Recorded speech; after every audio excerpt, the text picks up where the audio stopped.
because those are really the only places that enable this work, that give us the time as filmmakers and the resources to do this kind of work. So these times in particular, it's good to remember that.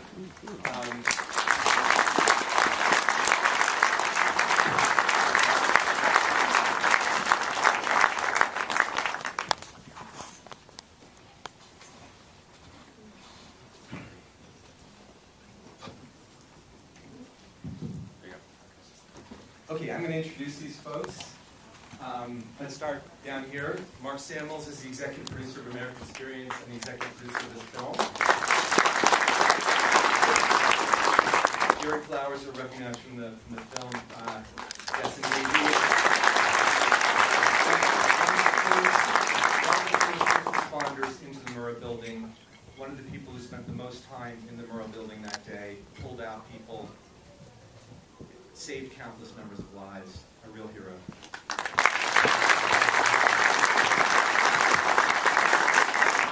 Mark Potok was a journalist at USA Today and covered all of these events, was very deeply embedded in the story, and is one of the leading experts on this entire field. Emily Chapman, a producer. Every bit of that archival footage and photographs you see in that film was because of Emily. Elena Garrett, who since losing her child, 1-year-old Kevin, has spent the next 20 years trying to make something positive out of this experience, a message of love and hope that she spread throughout home and the world.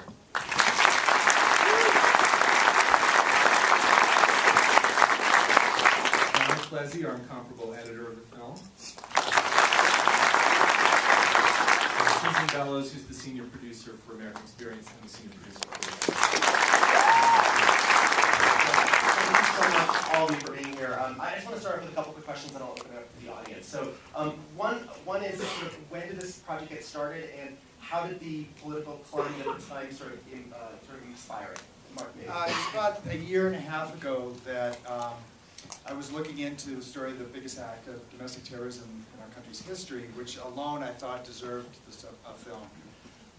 And I realized that the more I read, the more I read the work of Mark and others, the more I realized that it was actually like a plant that has an enormous taproot that goes down and down and down, and that we needed to follow that through. We didn't predict when the film would come out. We don't have that kind of crystal ball. So the fact that it has acquired a different sort of resonance in the present was not intentional. We thought it deserved attention in and of itself at any time, because this phenomenon of the rise of anti-government extremism is as old as America itself. If any of you remember falling asleep in 8th grade for Shays' Rebellion textbook, And so, but being released now within this climate, you'll be releasing theatrically and also on American Experience on PBS. What can you talk a little bit about sort of your ability to engage with audiences that might be sort of on that alt-right side, that might be sympathetic in some ways with some of the nationalist, anti-government tone of the film? You know, this is a work of history, and we don't pretend to be experts on the alt-right or what's going on today. In fact, it's usually bad history when you conflate it with things that are going on today. There's a difference between journalism and history. We have the luxury of looking backwards a long time, seeing things in context. 20 years from now, there will be lots of work and films done on what's going on today. You know, this is the past, and we want to keep it in the past. And whether people make connections on their own, that's for the audience. So let's talk about that past and the amazing research that went into pulling together not only this story, but Ruby Ridge and Waco and all the other things that are part of the film. Can you talk a little bit about that research process, how long it took, and sort of putting it all together? It was an enormous research effort. I will say that we had the benefit of some fine work done by Mark Potok and others in the film. You saw those guys. Those guys have lived this story for decades. There's a remarkable group of people who have followed the white supremacist movement at great danger to themselves, and have produced some really wonderful work. So we were able to take advantage of that. We went far beyond that. I mean, there are oodles of government reports on all these events, but we also went out to the field and talked to as many people who were involved. we actually got so deeply into the Ruby Ridge story that Mark decided to spin it off as its own film. So we will have a Ruby Ridge film in addition to this film. So it was a fascinating experience. And one more for me, I'm sure for most of the audience as well, so it was very striking at the very end with the audio footage, the audio recording of Timothy. How did you track that down? How did you help with that? So Lou Michelle and Dan Herbeck, who were in the film, they're journalists from Buffalo, New York, and they ended up being one of the only journalists who were able to speak directly with McVeigh, and they had about 60 hours of interview audio, and they were gracious enough to share that with us, and we listened to it together. I'll just add quickly that experience and listening to that tape was chilling to the bone. I mean, this man, he was on death row at the time. It was not a trace of remorse. There was a sort of braggadocio about it that really sort of underscored who he was in a way that nothing else could. I'll open up to the audience. I've got more questions as well, but I do want to give you a chance. I think there's an interesting element in the film about bullying and how I just wonder in any of that footage or audio that you listen to, does he ever acknowledge that he himself could be a bully in a way, and then that you know, did you guys ever sort of explore that? So I'll just quickly repeat that. It's striking to the audience member that about bullying, and so he's wondering in any of that audio footage, did they ever acknowledge that he himself perhaps becoming a bully and sort of repeating that cycle? No, I don't think McVeigh ever saw himself as a bully. McVeigh saw himself as a great revolutionary hero in the vein of the great, forefather, our founding fathers. He honestly thought of himself as the sort of spark that would start another revolution. I think you heard that in the film, but you hear it more in the audio tapes that he made for Dan Herbeck and Michelle. He goes on and on about how his biggest disappointment was that others didn't follow his lead and that there weren't more such acts, and he really expected that to happen, and how could it not happen? He really was bewildered and sort of couldn't figure out what had gone wrong with his master plan. It does seem to be a characteristic of these sorts of people that they don't see themselves as inflicting harm. I can't explain it any other way. They see themselves as only sort of soldiers of goodness and soldiers of righteousness. And the victims, the individual victims, don't really penetrate. It's the government they're attacking, not human beings. And I don't have an explanation for what psychological sort of process lines up with that. But that does seem to be characteristic of these terrorists. And he never showed any remorse with the children that were completely He unrelated. claims he never knew there were children in there. That's very, very debatable. Mark, why don't you answer that about whether he knew there was a daycare in there or not? Well, I don't believe it for a minute. That's what he told the two Buffalo journalists. Closer, sorry. That was the claim always. The fact is that standing below the Morrow building, right where he parked the Ryder truck, you could look up and see the silhouettes of the children, pictures that the kids had drawn that were up on the wall. So, I think it's worth saying that the way McVeigh described the children, among others, was collateral damage.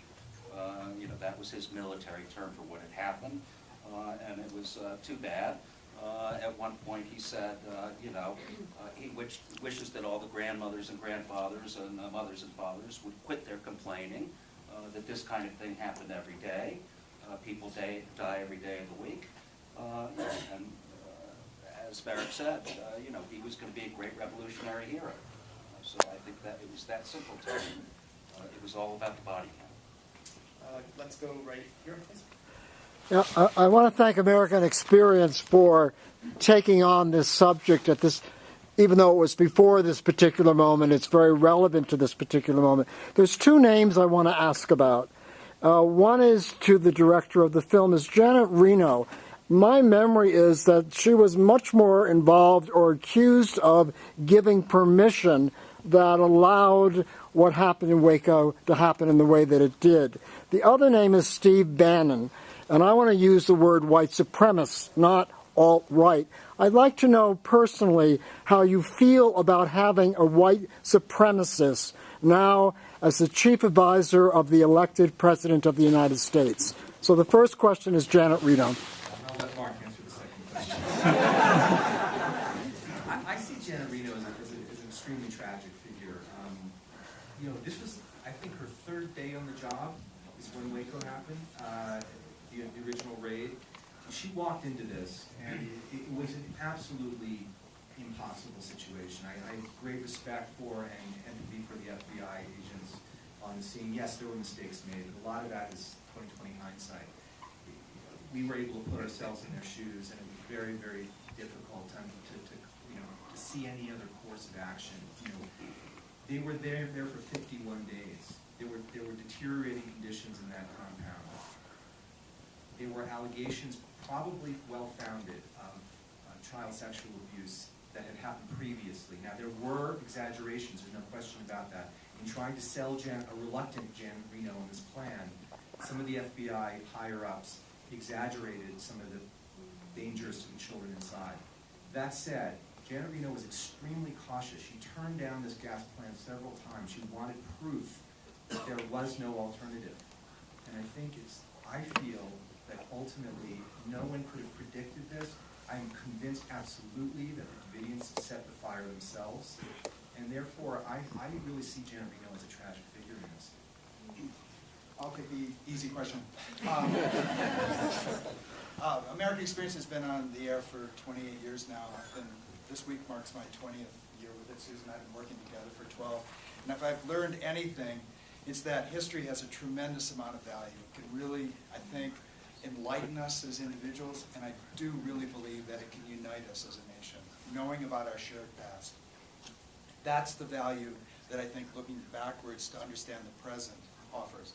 And as a series, we do not chase the ramifications into the present from headline to headline, from administration to administration, from crisis to crisis. So with great respect, I defer.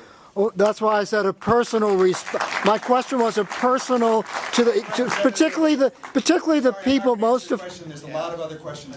But I'd like to ask the mother of the children how she feels about it. That was my question. So, thank you for an incredible film, all of you. It's an amazing film and an important one.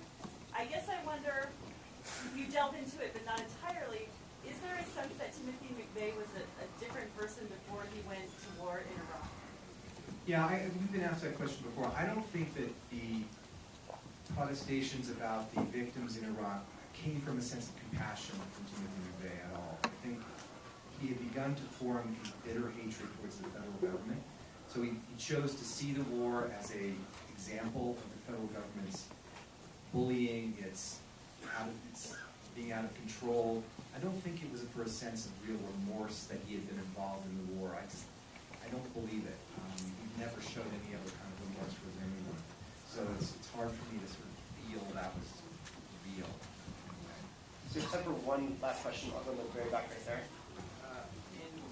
In interviewing white supremacists and people who you otherwise think you have nothing in common with or have such a kind of division, were there ever points of common ground or understanding that you were able to kind of find in people that you might think are otherwise totally contrary?